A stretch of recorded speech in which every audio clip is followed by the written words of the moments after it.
அந்தோணி. குடும்பங்களா?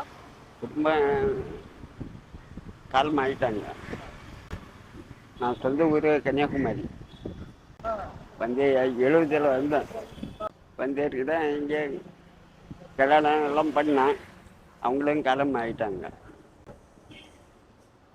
இப்போ இதுதான் தொழிலா? ஆமாம். இது வீடெல்லாம் வீடெல்லாம் பிளாட்ஃபாரம் தான். பிளாட்ஃபார்மா? அங்கே தான் சாப்பிட்டுட்டு அங்கே படுப்பேன்.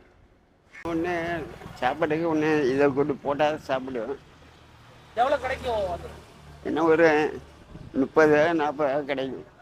30 ரூபா 40 ரூபாயா? ம். அப்போ ஒரு ஒரு நாளைக்கு சாப்பிட்றதுக்கு 200 ரூபா வருமே. ஆமாம். கிடைச்சா சாப்பிடுவேன், இல்லாட்டா ஒரு நாள் பட்னியாக இருக்கலாம். நீங்க ஒரு ஆள் தானா? இப்போ தான் ஒரு ஆள் இருக்கிறேன். கூட ஒரு நாய் இருக்குது. அதுக்கு சாப்பாடு வாங்கி போடணும். என்னது அது பேரு? நாய் பேர் என்னது? இருளாய். இருளாயா? அதுலேருந்து குட்டியிலேருந்து வளர்க்குறேன்.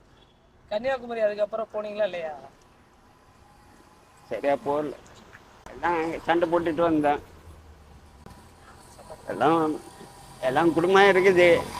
இப்போ இருக்கிறாங்களா என்ன தெரியல. குழந்தைங்க இருந்ததா? பொண்ணு இருக்குது.